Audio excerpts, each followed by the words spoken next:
mais comme Nzambe ezate crier wanani. Je vois d'accord Seigneur de Seigneur, gloire de gloire, Alpha, Oméga, au commencement, au temps de la fin. C'est toi qui es le plus haut. Akumise non. Ah! Kaka ba disque moko ba sonorisation diabolique. Lobi to condamna ki baninga. Les autres zali wapi. Ça dit quoi? Nzambe asandi Denis Lesi la façon nyonso. Et ils sont bien, hein? Ils sont bien avec les journalistes. C'est comme publicité Satan. Hein? Et puis je te forme aujourd'hui. Hein? Dans mon pétage, hein? Disque moko kanango ezati. Na lobby na yo, je te dis aujourd'hui, éco cartonné monde mobimba. Hein? Donc pas Kabila combien de fois? Kabila passe 2 500 000. Donc ça là, mais c'est clinique awa. Tout le monde a besoin combien? 5 $. La valeur prophète de 5 $. Deuxième fois, 10 $. Voici là, le foot à Rapignon. Hein? Moi, je suis là, je suis là, je suis foot à Rapignon. Parce que je suis bon à mon guichot, mais ma caméra est exatée. Mais bon. Là, ça ne m'est pas facile. Hein? Tant que pasteur, ça soit il retire, ça il n'a pas fumangani. Alors, on a une fois la condiment, Natia soy, et n'a défendre soy, et n'a comme l'âme, soy, et n'a comme l'âme. Ça c'est vrai, monsieur. Mon tabima qu'on défend la vidéo, quoi, boy? Alors, ceux qui m'ont dit dans le Cambourg, ceux qui m'ont dit 20 000, pourquoi prêcher au titre de Batoma Fingaï? Est-ce que Batouandé, moi, ils ont mérité à solo, parce que homme de Dieu? Ça dit quoi? Bango Toumi Balé Bazama B.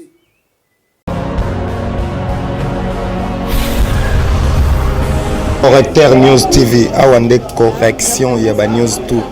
Donc, Awande, on assure quoi. Suivez Correcteur News TV pour avoir toutes les informations crédibles et fiables. Correcteur News avec Yemoko Rachou. Rachou, la caramel, check.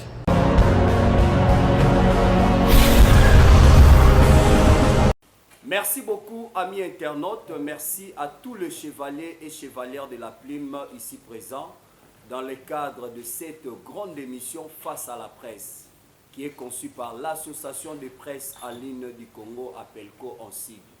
Aujourd'hui, nous avons reçu un homme de Dieu pas comme les autres. Il s'appelle le prophète John Ngefa. Avec lui, on va essayer d'en parler à ce qui concerne l'actualité musicale. Et pourquoi pas aussi frôler à ce qui concerne la politique, la religion, mais beaucoup plus aussi, qu'est-ce qui se passe dans les toits, à ce qui concerne la chanson Pétage de prophète Denis Lesi. Il va dire un mot aussi par rapport à ça. Mais avant quand même de lui passer la parole, je ne suis pas seul, je suis avec l'un des confrères, il s'appelle Prince Kinwani, à qui je dis Losako Prince. Losako, président Junior Moloa Bopé, Losako, na Bopulaka, prophète Ngefa. Je crois qu'il y a tout partout dans le monde entier. Vous avez connecté dans la minute autre aussi, juste vous abonnez à la chaîne, partout dans le monde entier. Vous n'allez jamais dessus parce que APELCO, ils ont marque déposée, tout ça toujours, l'émission est bien, l'événement est bien.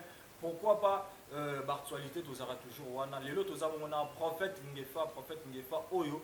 On a bien l'homme de vérité. Pour vérité, il y a une émission de tout, vous aurez toujours quelque chose. On a appelé ça le meilleur par rapport à Moussala, Otoébi qui est un prophète, un homme de Dieu. Il y a les autres recevoir pour l'actualité Oyo. Et ça sur l'étoile, il y a Pétage avec prophète Denis Lesi. Merci, président Junior Molo. Merci beaucoup. J'espère qu'on sera un peu bilingue pour nous permettre audibilité dans Bande comme Soussou. Pas seulement la chanson Pétage, nous avons aussi la mort inopinée. Soit il y a Bongo, il y a artiste comédien affaire et à poison. Et côté, il n'y a pas Basalanzam, mais côté pas artiste comédien.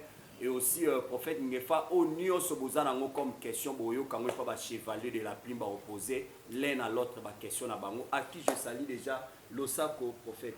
Nzambe l'équipe bango na nguya na munene soki lelo bo bengisinga na komi awa ayi pona sentiment te ayi pona lokumu te na ye pona likambo ko na mboka parce que vérité est la vérité mais dans l'habitude toujours Nakoko banda boete sana évoquer Nzambe parce que Jérémie 33 verset 3 abi évoqué moi je te répondais je te montrais une chose cachée naibete nazana maboko ya batu malamu je sais que le Saint-Esprit est là nakobanga micro na bino te nini te parce que Somme 127 verset 2 à 3 soki Nzambe abateli to zobateli ezali kaka pamba to bondela Nzambe tata natiki émission maboko na yo natiki président bajournaliste nyonso baye oyo lelo bayi kotuna mituna elobaka na bosembo atiki mboka Kongo mboka ya pelengendu ya ngoto bobo mboka oyo tobengi ya ikweketele na maboko na yo parce que kolo tozoyeba esika tozokende mpe tokosuka te yawe natiki basali na Nzambe oyo bakomi kobembeke bato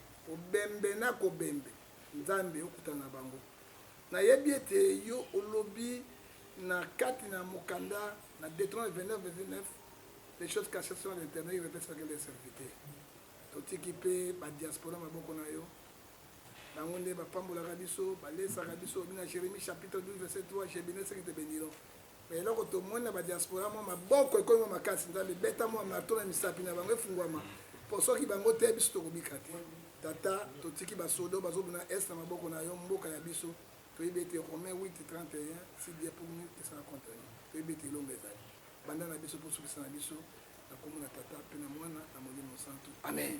Merci beaucoup amis internautes, j'espère que boyoki lingala vraiment kondo liba et pas prophète ngefa prophète me ba mom suna katsa ya prière échappé biso ko bembeke kobembe ndemba mayela poloso te po tozomona lelo nde kobembe oyebi mwasi soki ozotie litoi soki oye na arrogance na première fois premier jour akondima te ngana azalaka boyenga parce que Galates 6 verset 3 elobi si quelqu'un pense être quelque chose il s'abuse de lui-même soki oye na kobembe ye eloki maloba malamu tu es la plus belle femme du monde tu marches comme un poisson dans l'eau tu vois là mamusuna kitoko te parce qu'on a besoin eloko wana bayaka na kobembe yango kobembe yango. Merci beaucoup. En fait, tout banana on a musala nzamba lelo basal nzamba lelo osa l'évaluation ndengeni parce que à l'époque tango muzadi na balaye moi lolenge ya kobanga nzambe wana elobata pauvre momba lobaka wabi na époque na biso to ndimeli nzambe po simba bible ozoka solo ba oseka oki abongwani mais lelo to mona ekomi nango à la page ndende kona biso moko ayemba j'ai cherché le monde je l'ai trouvé dans l'église dans le monde. Aux ça l'évaluation dans le vous êtes dans les bons ou bien au terrain à mes côtés. Monsieur le Président, ma association bien dans Makasi mingi. Puis il y a Makasi. Sur le bengi moto, aya donc boyebi qui est moto wana. Moi je vais dire la vérité qui la vérité. Sur l'ombo que zo kufa na basa na bazo kufa. Ça dit quoi? Toujours manquer vérité. Et mensonge, père la biche dans le diable. Parce que ce que Kamati, Jean 8, 44, le père de mensonge c'est le diable. Et je jure devant Dieu, Jean 14, verset 6, je vais dire la vérité de qui la vérité. Au tout ninga imosa na nzambe l'évolution négative. Il faut dire la vérité. On a échoué dans notre mission. Toko lobani. Hein? Yo lingina lobani. Oyebi monsieur le président fanatisme parce que quand j'ai recouru à la Bible, Jacques chapitre 2 verset 9, Dieu dit, c'est lui qui fait le fanatisme, moi Dieu l'internet Dieu tout-puissant, créateur du ciel de la terre, je vous considère comme un agresseur. Un agresseur. Sauf que les choses marchent, ça marche. Si ça ne marche pas, ça ne marche pas. Les lots, on a échoué dans notre émission à Pessibiso, ou à Tindakibiso, mais Toyeba, dans Ecclésiaste 12 verset 14 à 16, nous serons sévèrement jugés dans le tribunal de Dieu. Alors, ce que tu as parce que mission dans ma persécution à Liboso, monsieur le président, et d'aller Matthieu 10, verset 7 à 9, allez prêcher, dites le royaume des cieux proche. Hein? C'est notre mission, allez prêcher. Et d'aller dans le matériel qui était dans ma veste, le royaume des cieux est proche. Et quand nous avons Luc 12, 31 le bien été, cherchez vraiment le royaume des cieux. Bon, loin de de dans les prédications pires, dans la sainteté, hein, dans la crainte de Dieu, dans l'obéissance, dans la purification. C'est là où nous sommes. Est-ce que l'autre nous prépare dans un pour tout? Il faut dire la vérité. Parce que les pasteurs, ils sont commerçants. Ce sont les commerçants. L'église sont les ligabros. On dit tout le bani. Non, non, non, je dis la vérité. Tokei na otobengi frondono. Je te dis même bon. Parce que lokuta moyibi escroquerie makamonyo so mabe boyoka ke zongi na quatre églises. Na taba de kuna sima. Tant Jésus a eu 12 apôtres, mais j'ai des esclaves à Tekaki. Trésor bani de l'autre. Et quand nous prenons la Bible, Ecclésiaste, au chapitre 3, verset 10, et le 1, verset 10, et l'autre, comment on va se la vérité. Alors, et tous les Tokeba, et l'autre, ils allaient Ephésiens 5, verset 16, racheter les temps quand les jours sont arrivés. Alors, rien ne marche dans l'église, parce que tout le monde est là, ils ont toujours même ban dans un l'ont fait. N'ayez conscience de ma pasteur, n'ayez conscience de ma prophète, n'ayez les apôtres. Je ne sais pas. Et là, on est dans le moutou nabino, bozo kansani. Hein? Est-ce que mission ne m'a pas mission lelo? Makamo dozo mona lelo. Et bon comme parce que Bible le baki na Matthieu 24 verset 25 alors je vous annonce davantage. Et c'est là qu'on y a cicaté parce que la Bible c'est notre constitution. La Bible a tout parlé. Et là on est bozo comme monango. Hein? Hein? Bozo comme monango nini? Est-ce que lelo na part na otoko ozwa ata 5 meilleures églises aussi télévision on a 5 meilleurs pasteurs bakoza na kokozwa il faut dire la vérité messieurs les journalistes na 5 pasteurs basés belé na ville de Kinshasa et puis na République démocratique Congo bazali et belé selon eux koza nana na botangela ota 3 4 mais pour moi je suis défenseur du christianisme tant ça va débat avec les musulmans contre les chrétiens. À mon pasteur Soro, basoni bazali ko pela. Bamukune bazali ko pela, bamutum bazali ko pela. C'est que facile. Hein? Dans bakokai ko yate. Les imams musulmans baleki biso na kotango yeba Bible. Hein? Mais biso tanga Coran te. To yebi Coran te, ba yebi biso. Na j'ai réussi na canal qui na TV. Ba imam ba otana Mecque.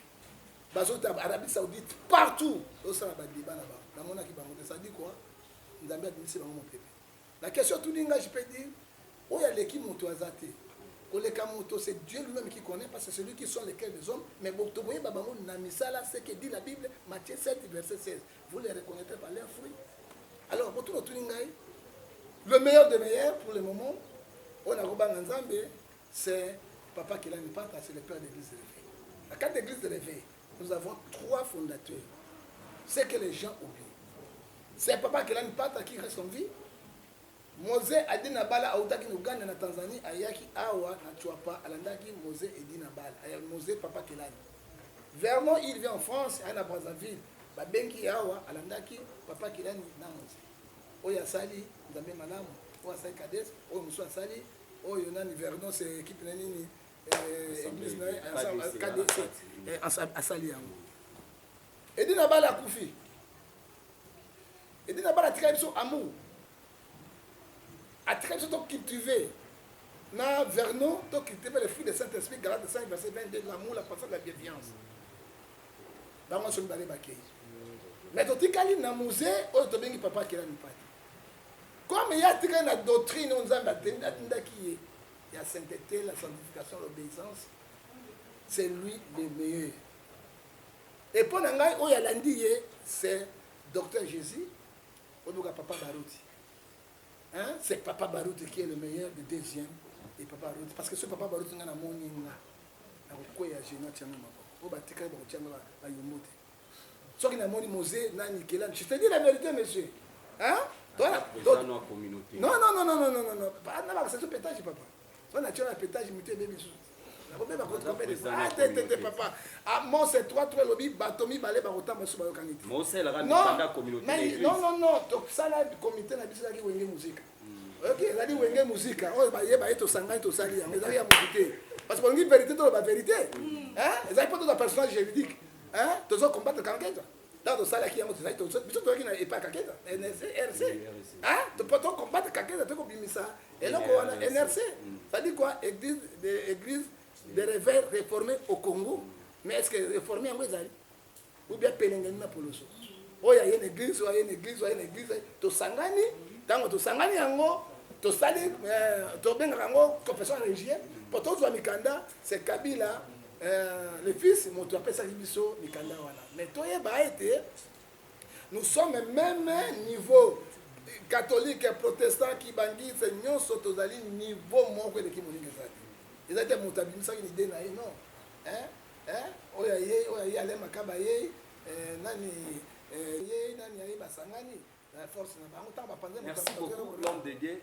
Prince Kinwani, un mot avant topesa bandeko mosusu question. Ouais, question nanga mingi ozala pas prophète Ngefa kani na ben na ibandeli l'homme de vérité.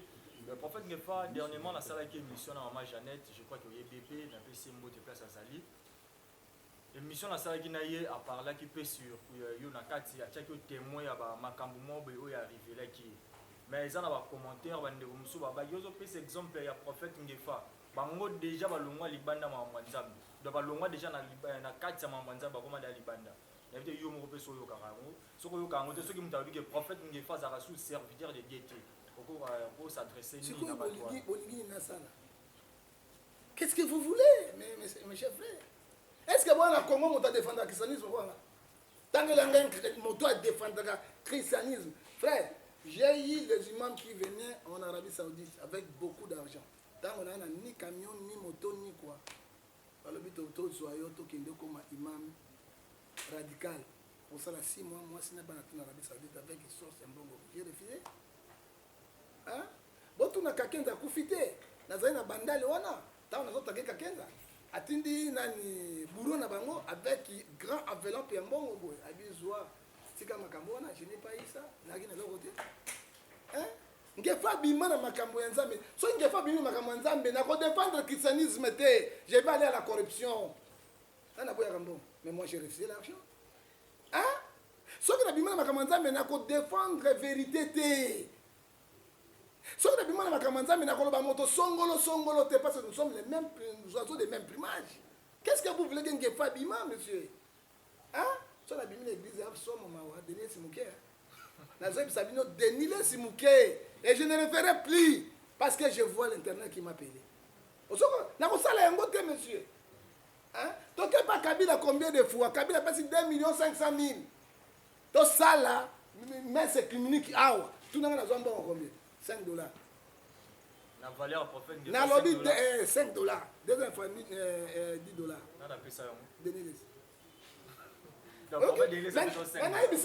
Et il a donné à Moukouna 150 000, 200 000, parce que Moukouna, n'a pas de motel à Deniles, n'a pas de Misabino, mon pour les. N'a pas de binoti. Deniles, c'est ça, les bino. Pétage de Bozolo, pétage de Bandika, pétage de Zale, l'autre, papa. Hein? Deniles, ça pétage à la Moukouna, va pétage à la. Ah, bah, Sony va pétage à la. Bon, tout le monde va pétage à la. Mais pas bon, Bakabino, c'est ça. Au moins, il va passer dans Zambie. Oh, bah, benga bango, on peut accoler à Rofeva. Hein? Bazali ba ingrat mineni. Ba la vérité, quand moi je vois en tant que de Niles, ce sont les mêmes plumages. Mais ce qu'on a bien là qu'on a décorangai, na quoi bisela comme on balobaka, na Malachie chapitre 3 verset 18, vous verrez la différence qui sert de ce qui ne sert pas. OK papa, biso so kolobi oui, Yesu ye moko bandima qui était, batuka qui est, mais akufa le biso bondima te bondima ngefa. Hein? Mais mon rôle a okufa, ndebo na médaille d'or, na deuil national parce que je sais ce que j'ai fait à cause de Dieu mon tabozo ngaite. Kobi manini, moi je suis la vérité. Ce que loko malamu sali na loba eloko malamu. Leti siko église ekufi. Siko bongina loba. Mais ce que na défendre l'église, na donner pas pasteur, je suis venu comme un Satan. Hein? Hein? Ngefa kufi. Comment un pasteur il est à la chair? Son ami il est dans la convalescence. Hein? Est-ce que ngefa na kondimango? Ngefa bima na kati oyo. Ngasa mbe pas facile. Hein? Tant que pasteur a son soi il retire ça il n'a pas fumangani. Tué. Alors ngange voilà qu'on dit ma natia soi et na défendre soi et zéro comme l'âme, soi et zéro comme l'âme. Ça c'est vrai monsieur. Mon tabima qu'on défendre bidon quoi boy?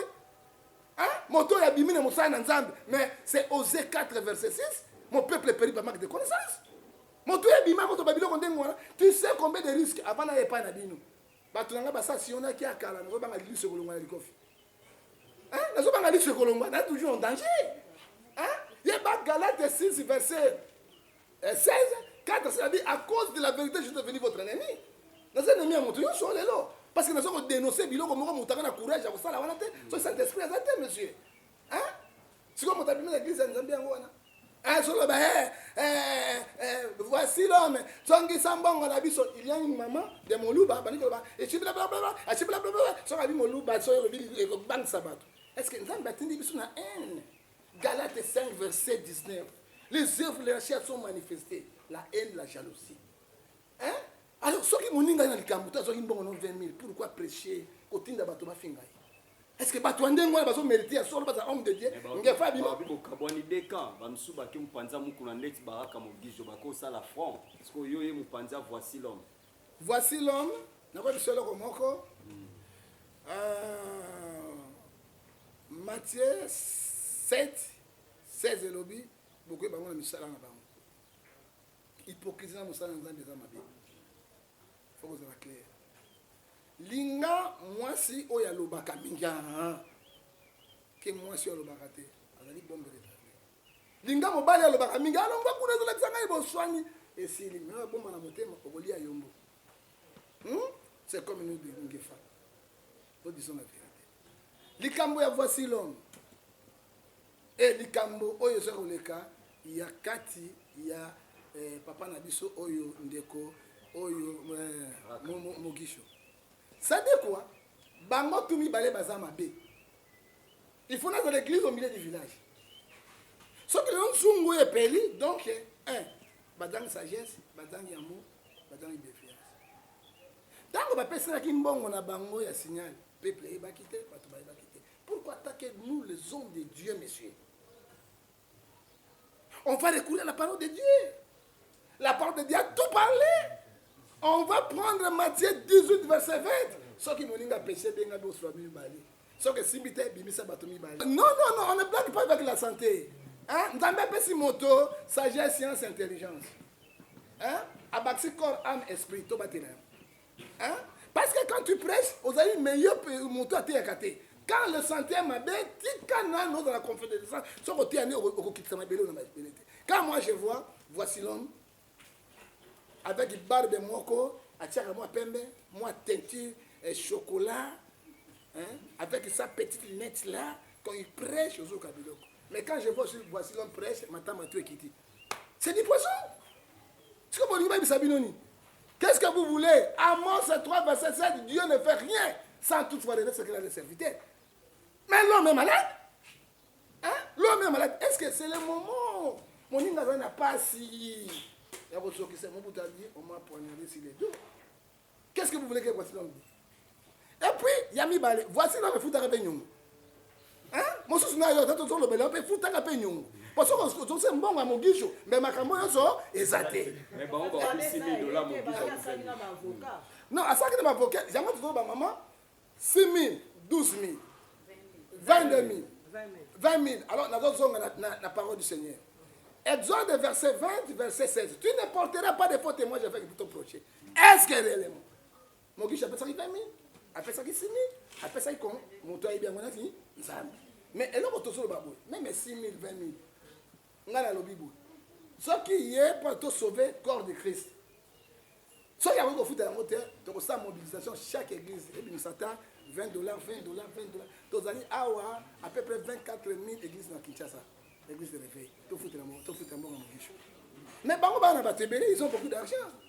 C'est comme bon, on a beaucoup de même. Bon, on a beaucoup de compagnie à Farad. Compagnie à Farad, on a beaucoup de mais Farad, c'est pas pareil. Allez, moi, on a beaucoup de temps, on a sa réputation. Parce qu'au moins, ce que dit la Bible, monsieur le président, et l'objet d'un proverbe 26, verset 2, comme il rendait son vol, la malédiction, ça cause sans effet. Je donne le temps. Moi, si au Bengi, au Sololo, même un bon dans la salle de Bangobo, à quoi méditer quelque chose pour nous témoigner ça et c'est pire. Même un bon idée. Tu prends la femme, au continent la Kouzou, au continent l'hôtel, au salaire, aussi, c'est pour cette explication. Au moins, les luminaires aussi, à aussi pilater. Et à Babanini, au moins, il n'y a pas. Aux hommes, on a marqué à l'ingaki. Mais même les petits aux années, maman, ils cambotent à l'homme au Koroa, il faut transformer à aussi pilater. Et là, vous avez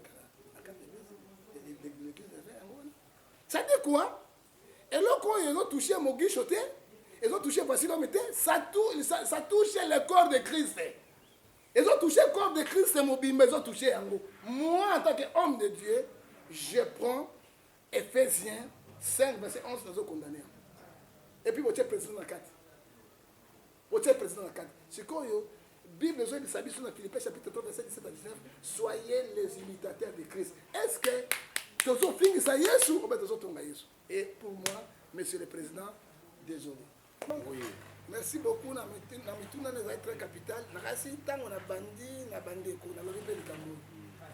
Mama, soki toza na structure lokola catholique, lokola protestant, lokola musulman, même lokola kibangiste, les ordres ezali. Église de réveil, eza wenge musique. Hein? Nani qui est qui? Nani ko diriger nani? Hein? Olaninga. Et les présidents de l'église de réveil sont des étiquettes.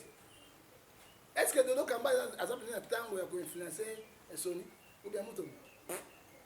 Est-ce qu'il y a une influence il y a globalement des liens? Il y a besoin de à côté na yo, à côté na yo. Là tu globalement, l'église de réveil sont des commerçants.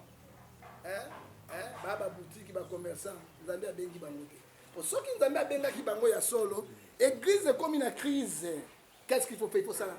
Église RDC, tokoki même quoi associer bampaka maintenant c'est un catholique parce que ou bien les papa beaucoup de gens sont protestants doyen ya catholique c'est tout le catholique sauver église Nzambe. Somme 133 verset 1 à 4 dit Nzambe le sengo lokola mafuta tous ensemble lokola mafuta ezo sopa na mutu ya lona ezo kitana barbe bino bandimi na bilamba. Un moment réponse d'angeza est simple. Dodo Kamba ou bien de l'Église a une influence de Boussou Ngifati. On l'a dit en haut, mais ceux qui sont catholique, tu ne peux pas essayer parce qu'on va vous discommunier. Et puis on va discommunier. Hein? Combien de bateaux sali ma bien? Hein? Aux hommes de l'église, comme il y a un mot pour tout. Et les anciens sont là. Et là, il faut le gouvernement à côté de Makambo. J'ai dit au président Tshisekedi, à sa ministre de la religion. Et dans l'Arabie Saoudite, ils sont partout, sauf au Congo.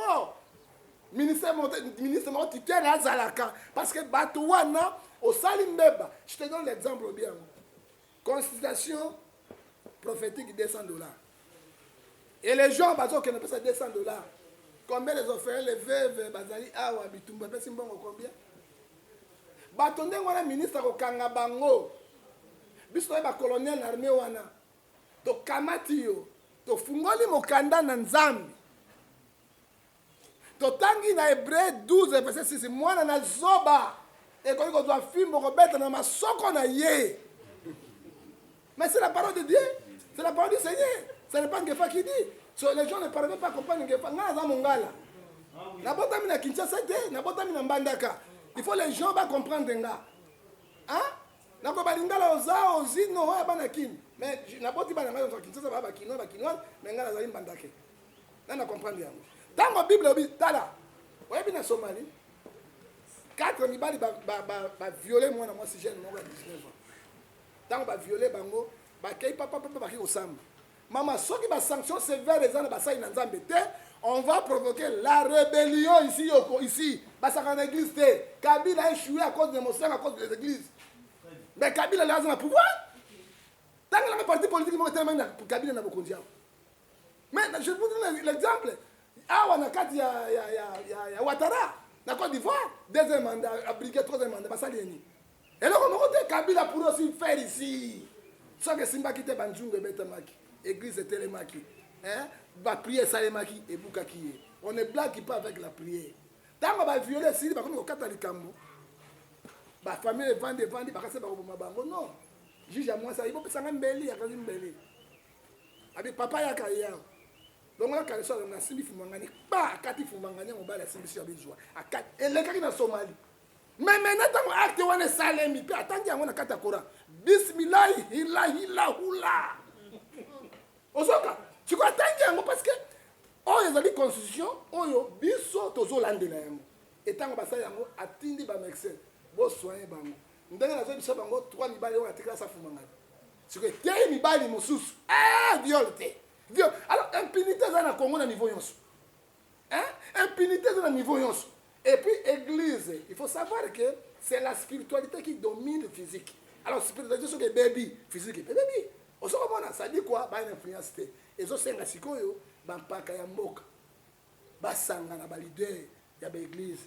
Tout ce qu'on pourrait faire pour sauver l'église de Dieu. Et puis, on a la politique, et on a bah, homme religieux, bah, catholique, bah, plutôt sanga, parce que l'église est côté dans 4 mots. Deuxième question, Pétage. donc, il y a un pétage. Maman, moi, je suis désolé. Na tellement qui m'bie yao. Na zana moto ya tellement m'bie ko le kanga zate. Na yaki na mawa, na zongi na sengo. On la kisi ya minene. Ono de gege, c'est moi mutaleka ko beta m'bie azate. Yona Roger Baka. Na Roger Baka. Azate m'bie a chanja muke. Yami ba to ke na mai kalambai. Boye ba ki vaseline.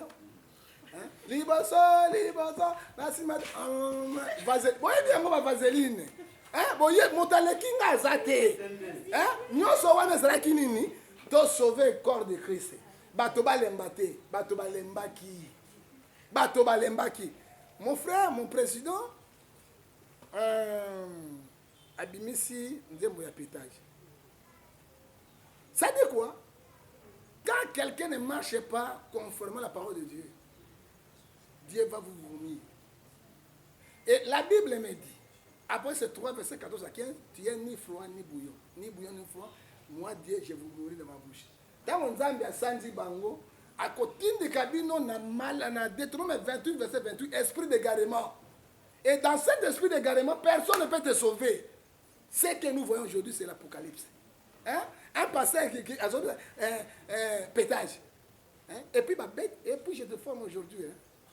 Dans mon pétage, je suis disque moi kokanango ezate.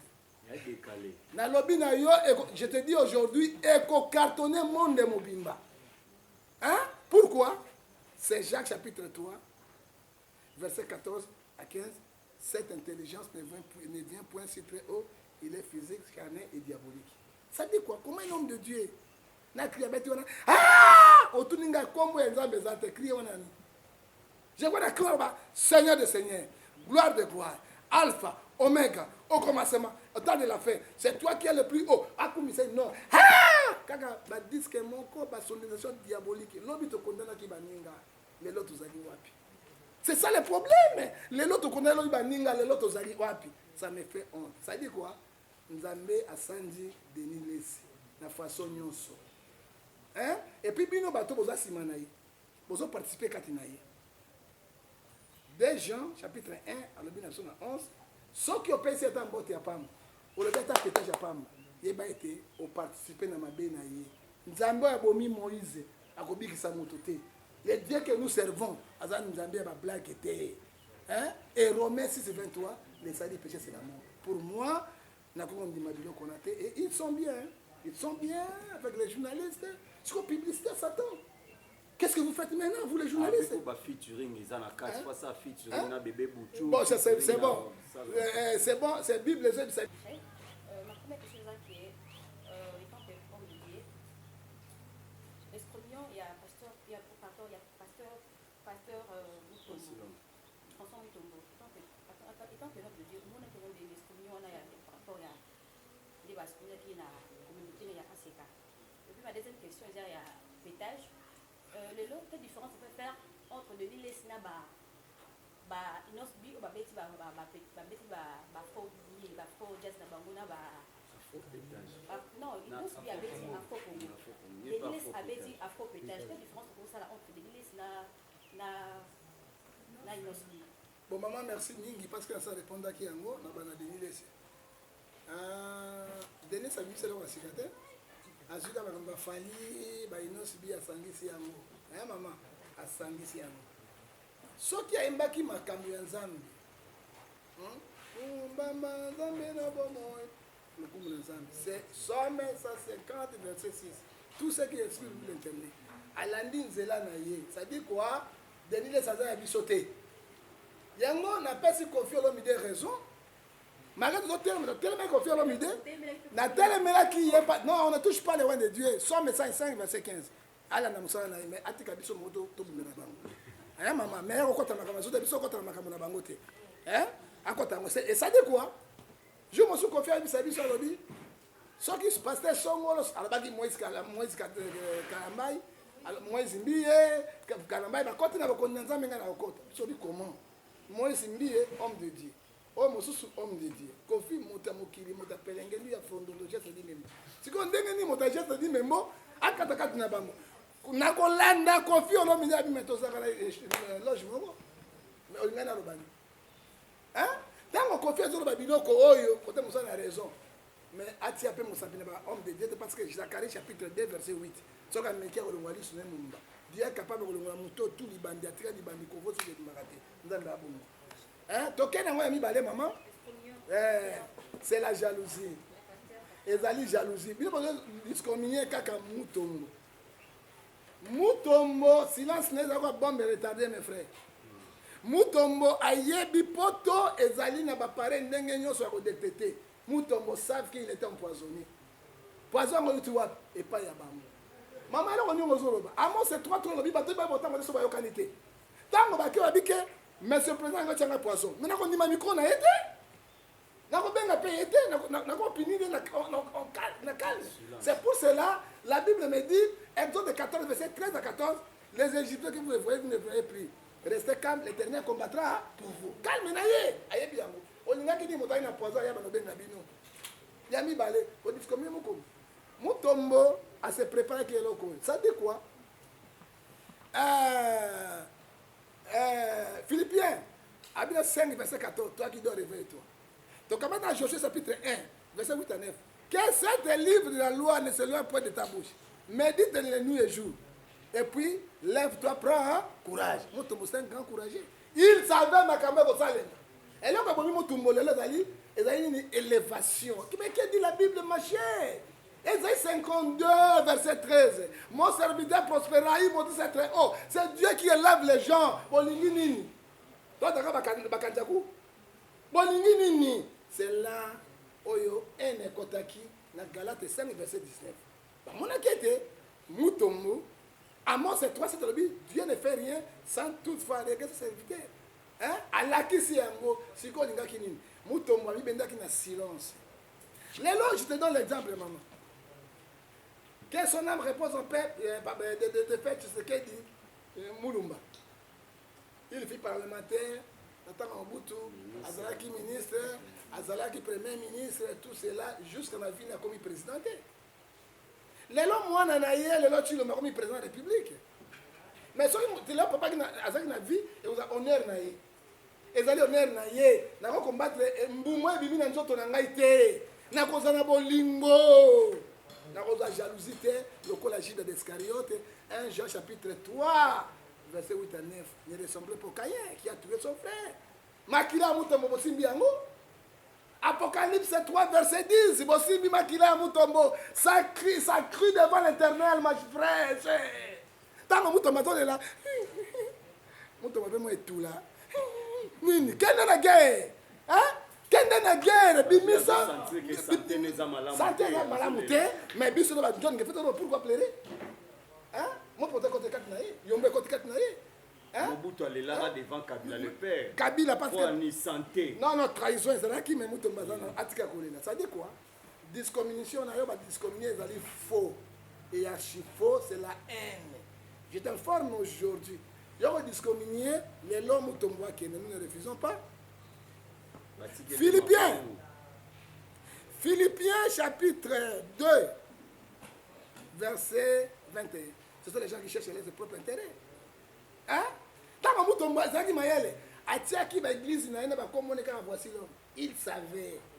Il était prudent. Il a coopéré dans Bango. Ma chère,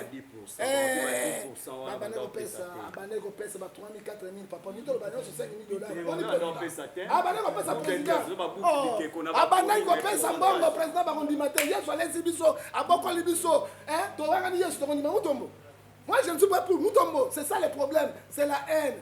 Papa peut passer Rémi à Koloma Pembe a créé une intercession. Le temps qu'andé yo lo bako ça passer Rémi. Et belé ba dime pas na mai. Tu vas bako, na touché te belé. Ozomona, elle va départ à wenge musique. Wenge va te ka bo. Écoute wenge musique. Bon na tuna motuna maman. Ça dit quoi? Yo discommunier Mutombo, pas bané ko benga yote. mais ya sai puka bikeko bino ça peut structure na bino mosusu ezaka aseka moko ya mibale tango chibola yaki ba genou bana oyo ya impere hein oyi ba danse na ba mikolo na luki makam na boy criminel tala mabolongo genou ozo comprendre c'est quoi genou oyo bimi partout yo za discommunauté yo ba discommunauté frère mais yaza kolobora non loi la obi na constitution mboka na biso article 12 de la constitution obi tout congrès de gouvernement et pas en Zambie même aux ali cardinal pas pour na moteur on va vous discommunier pour baluka morane sera bien aux na mosana nzambe balongo die tango ozo makama so twe ba kusinga makambo twe siko ba discommunier yo hein mais oye bakango ingratitude ne paye pas hein oyebi Matthieu 10 41 42 oya pesi otama ya pas mondi mango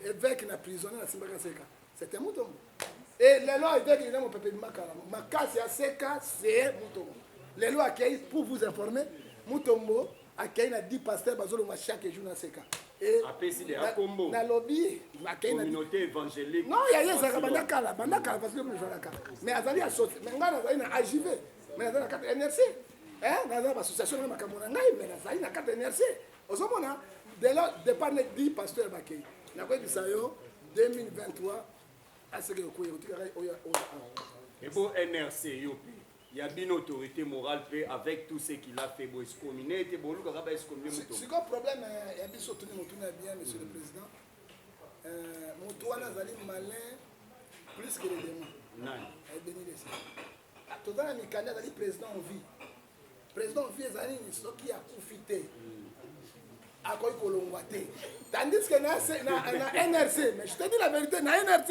dodo kam sona azalaki te balongoli ye te dodo kam bazalaki kake azalaki te basaka rotation epai na biso akonosa mikanda président en vie bika abikaka te kufa akufaka te tokoshande ndenge nini tokosikoba tokoshande ndenge nini c'est ça le problème il est là il est toujours président à confession. Merci beaucoup to la question la question en fait des fois président na bino ya communauté na bino Denis Lesi asengi bino pe nzembo na tango zobeta yango na église na bino na babar il a imposé avec force abi mabo beta yango bongo na habité yo pe kozala bien na kei na église nzembo monsieur le journaliste na pas mbola yo nazo courir mingi na parole de Dieu parce que mituna bino on répondre par parole ça dit quoi monsieur 2 Corinthiens chapitre ABC biso 6 na 14 à 15, il n'y a pas la relation entre ténèbres et la lumière.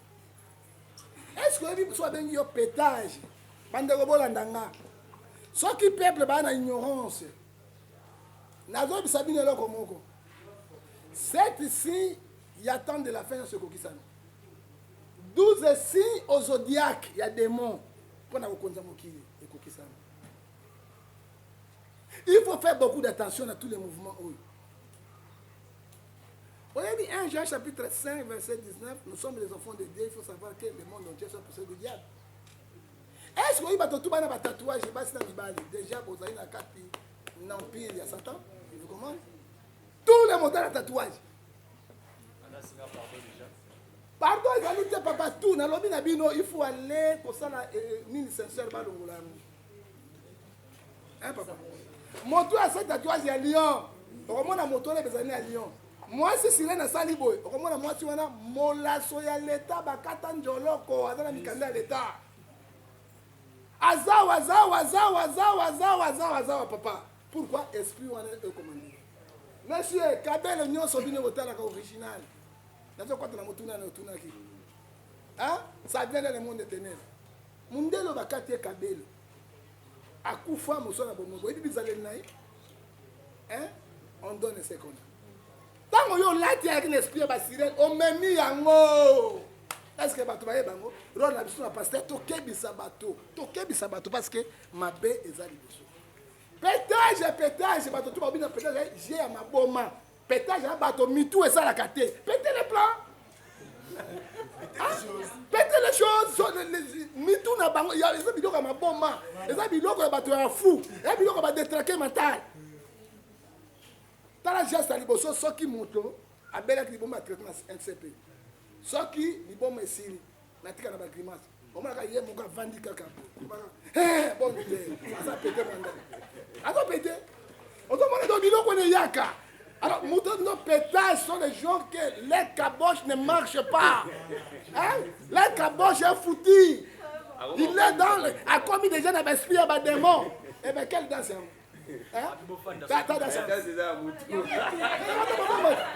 Là, c'est pas de ma maman. Dans l'église, regarde mon nom, mon dit, dans l'église. Je prends la Bible, je vais bête à yon, ami sur bateau. Je vais bête à yon, parce que on a bien parce que nous avons bien ça qu'on a raté. Nous avons bien bomi Moïse. À Kobik ça monte. Amen. Hein? Soyez vigilants. Amen. Éphésiens 6, verset 14. Racheter le temps car les jours sont mauvais. Question. Voilà, merci Paul Moukendi. Moi, je suis là pour Moukendi, séance en ligne, télévision, Moukendi, télévision. Bonjour, prophète Ngefa. Bonjour, Stanley. Question dans les amis. Koyoka yo na ma parole na yo, nazaki na lando très bien. On dit que Mutombo, soki lelo oyo a meji ko ça ta réaction montée vers papa na ye, c'est-à-dire que malade ou azana ngo, on dirait outil ngambo na bango. Parce que comme tout le monde joue à yaki, premier jour à matin à côté à matin qui cher, alors merci qui n'a pas na école. Mais papa na ya molimo atika ko ta makombo na été.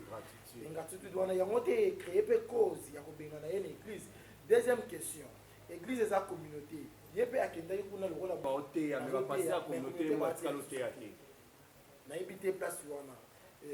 Na habité bonzambe et commis bien privé to eza na ngore bokomo na exception ke benga maki na binoté.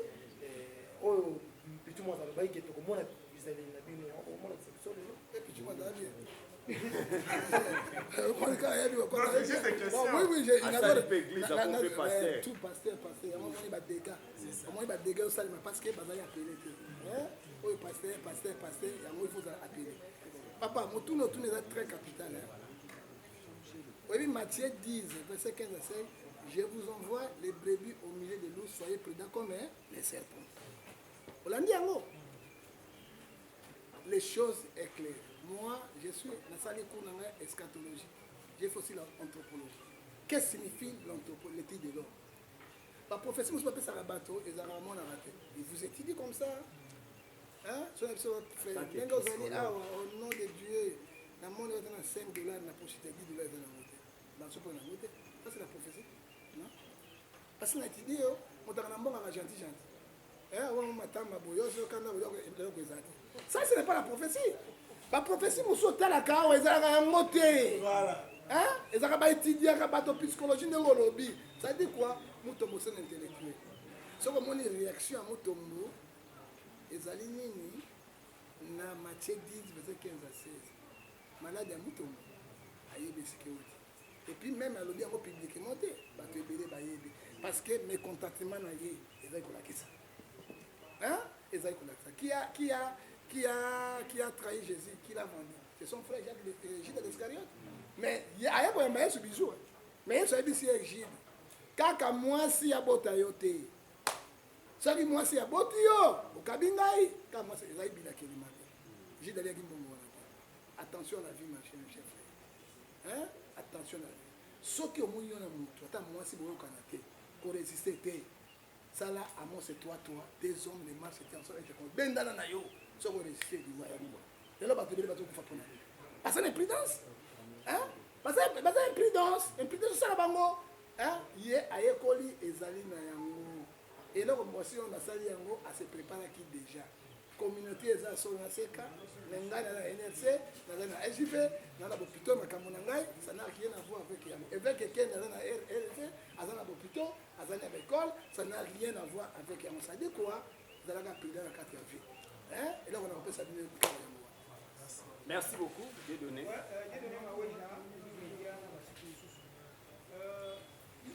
Pasteur de prophète de alors peuple de Dieu si babaye bino ba pasteur parce que babaye ndé alors bino ba pasteur parce que amoni ba bitaka ba pasteur ba peut-être ba pasteur bochena ma meni na kati ba église mutaya kwa ba kobota il faut afuta $200 pour mutabala au $800 donc peuple babaye bino abaye même ba musicien gospel yango mona musora ici album nalobi bamonesa na succès te alobi abaye même bamusicien profane yango ye akonesa la troisième voie mpo aredonne moi espoir na peuple de Dieu yo mona mondemi. Deuxième question par rapport ya François Mutombo oyo ya Vasilom mpona yo koexcommunie mutu mpona korespecte banorme ya extermination esalamaka ndenge nini? Non, vraiment, la façon dont on a quoi la délire, c'est parce que il y a des gens qui disent ça ne sert pas, mais on va répondre. Et moi, quelquefois, je n'ai pas peur de personne. Mais au moins, attention. Parmi partout, après ça, Kabila, on a une attaque, ce matin, c'est bien. Azali, défenseur, on est à Congo, j'aime le Congo. Pourquoi il dit Congo? Maman, n'a pas papa, n'a pas dans la Suisse. La botte à Bissot dit, oui, tu vas à la pote en Suisse, c'est moi qui reste ici. Parce que j'aime mon pays. Et mon père vient en vacances ici. Il y a donc un habité. Moi, j'aime Congo. Hein. Et puis. Moi, je suis Kozokota. Dans le circuit, là, tu vas en tête depuis Max, tu pas Gantini, tu vas la roi.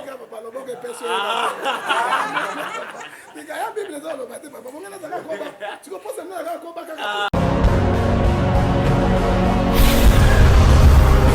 Correcteur News TV, Awande correction, il y a News tout. Donc Awande, on assure quoi. Suivez Correcteur News TV pour avoir toutes les informations crédibles et fiables. Correcteur News avec Yemoko Rachou. Rachou, la caramel, check.